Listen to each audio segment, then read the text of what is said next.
all my colleagues say. It sucks! It sucks! It sucks! It sucks! It sucks! Figures.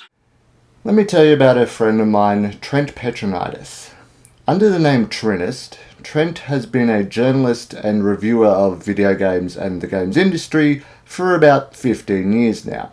He currently contributes to digitallydownloaded.net. He's a recurring guest on the Digitally Uploaded podcast. He will be the project leader on the Imagination game connected to my Patreon campaign, and he once smashed an ice cream in my face. So enough about him. In 2014, Trent offered me the chance to join him as a journalist on the site Seeds of Games. This was after my first visit to PAX Australia, but not quite into my creating jack shit period. But, of course, my first article took way too long for me to write, and I never wrote another one afterwards. It was probably a bad idea anyway, since even back then I was too broke, too busy and too lazy to keep up with the game industry further than my YouTube perusing. It's only thanks to my wife that I ever made it past PlayStation 3, and even now I'm way more interested in retro throwbacks to the 90s. Don't tell Trent, but I still haven't even listened to the tech webcast he recorded in my kitchen back in 2014. But the reason I bring all this up is because during a recent trip down Facebook memory lane, I noticed that said article is no longer available online. Not surprising, since it was the only thing I ever did for the site, but I will admit it was a bit disappointing seeing the not found message, as if Internet Archive is not preserved for all history. Luckily I was smart enough to keep a copy on my computer, so I decided to rewrite it, update a few references, and turn it into a rambler. Allow me to present my first and only editorial piece entitled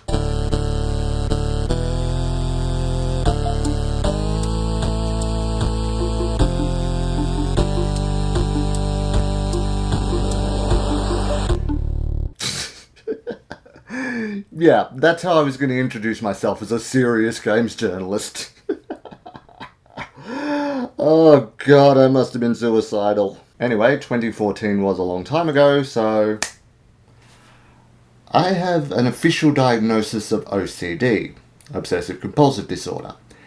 And while that may have made me a strange and sometimes difficult child, I have learned how to minimize its effect over the years so that it doesn't negatively impact the people around me.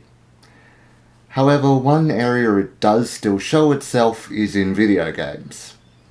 I'm a collector of more than just games, and I like to have 100% completion of a game before moving on to the next one. Not necessarily a bad trait for a gamer to possess, but my ultimate goal would be to have 100% completion of my entire collection. And aside from just not being able to live that long, my collection includes a lot of shitty games. However, having a disorder isn't my only reason for slugging through the worst of gaming, and some of the other reasons actually make the whole thing worthwhile. Sometimes. It does take a lot of patience, and some might say wasted effort, to willingly put yourself through interactive hell repeatedly, but there are benefits to doing so depending on what you want out of video games in the first place. If you're just a casual gamer who wants to relax and have fun, I'm obviously not going to convince you to try out the new Dark Souls clone. But for those of you who take gaming more seriously, here are my reasons to try bad games out more often. 1. Mad skills. Okay, this doesn't even refer to me for the most part. I wouldn't call myself a hardcore gamer. I don't like bragging about my in-game achievements just to get attention. I like them to get noticed before I brag so I can appear humble. But whether hardcore or not, I do see how bad games can help me get better at good ones, if the bad games have bad game mechanics. basically how you move your character around, complete tasks, and so on. If the game's mechanics are poorly designed, they can hinder your progress to an annoying degree and make the whole thing more difficult than the design team intended. And therein lies the new challenge. If you still manage to figure them out and complete the game, that shows that you have talent. And if you wish, gives you bragging rights for about a day. Of course, bad mechanics can be in good games too, but the theory still applies. A quick test while playing: if allowed, switch to the directional buttons instead of the dual stick to move your character around. If it's too sluggish or too light, you might notice that you push the buttons harder until your thumb hurts. Or if you're required to jump a lot, pay attention to how often you miss the landing and die because you just weren't the right height and distance by a single bloody pixel. I know the mechanics can encompass more than just movement, but that's a simple starting point to test things out. Just be cautious that they're not actually broken instead, where you literally can't play through the whole thing. That's a whole other level of bad design and won't help you out at all.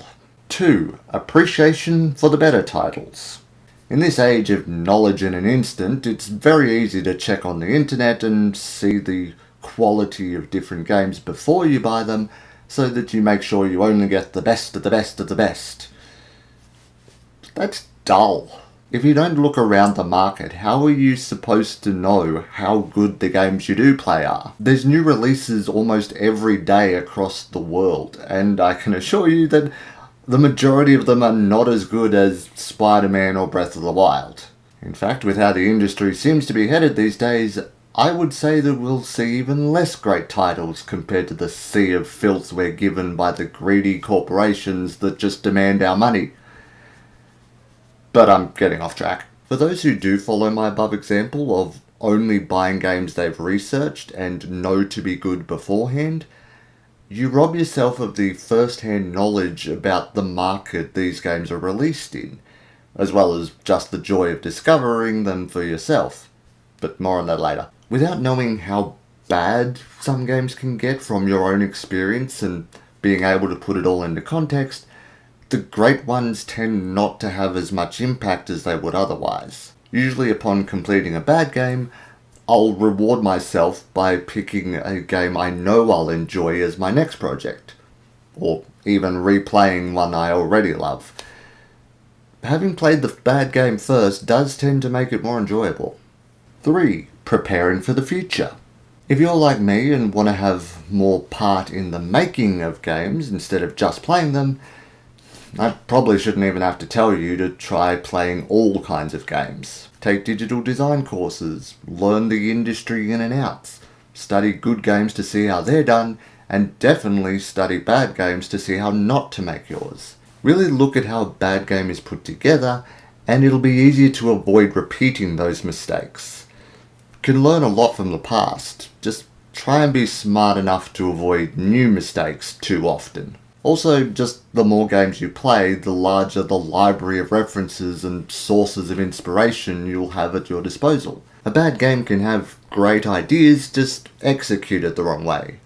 The narrative themes of We Happy Few about historical revisionism and a society's inability to accept certain horrible truths seems to be an evergreen topic, and was so close to being something amazing if it hadn't been bloated and unfinished at the time of release. Games in the dreaded movie tie-in genre are literally handed great plots, characters, locations and so on from their movies and have the potential to be just as good or better. If only the designers were not rushing everything for a doomed-to-fail cash grab. But imagine if someone did take the time to do those ideas right. Hint, hint. 4. Having your say. But what if you don't want to go as far as making your own games, but you still want to have a part in what happens in the future of the industry? You could always become a reviewer, but you still have to do your homework. As an observer, I sometimes find it easy to get sucked into a story without thinking why, or get influenced a little too quickly by other opinions on the internet. But wanting to be a creative member of that community, I'm constantly learning and updating my own code to be more critical of what I like and open-minded to what I don't, just so I can form my own opinion that is both subjective and objective. I do believe it is possible to have a little bit of both. A big part of that is actually knowing what I do and don't like from personal experience. And in my mind, that's the most important thing to having an opinion at all. Or at least personal knowledge. I believe that I'm not allowed to have an opinion on Death Stranding because I haven't played it yet. But I'm allowed to have an opinion on everyone else's opinion because I've heard a lot of them. The short version is I'm curious, but I don't have the time. Sorry. It can be very easy to take someone else's opinion as fact and prejudge a game because of that. And I already kind of admitted that I have done that, but that's unfair and plagiaristic, so you shouldn't do it. And if you want to make a living reviewing games, you'll probably end up contractually obligated to play bad games anyway, so may as well start now by choice so it's not such a shock to the system. 5. The occasional hidden surprise.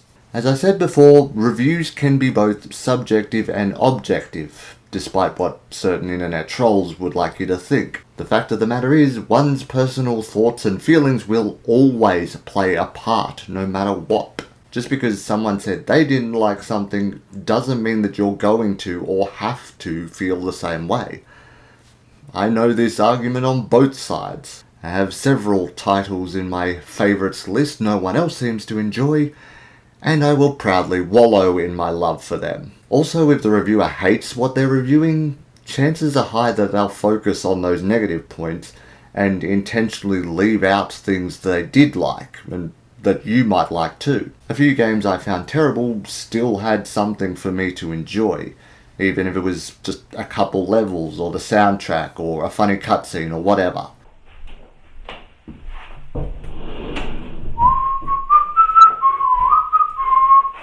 I'm basically using the old argument, it gets better after 50 hours.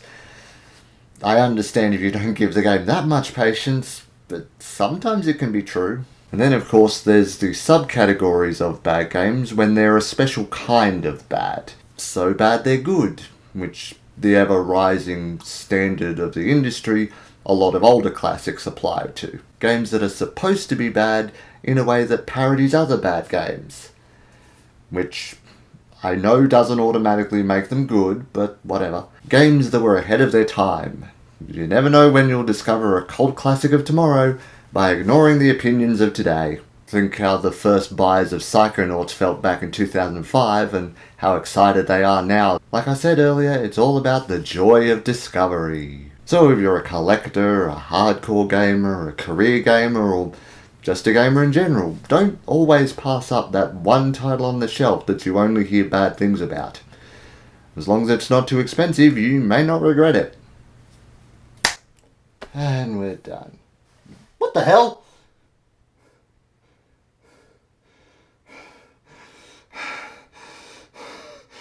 2020!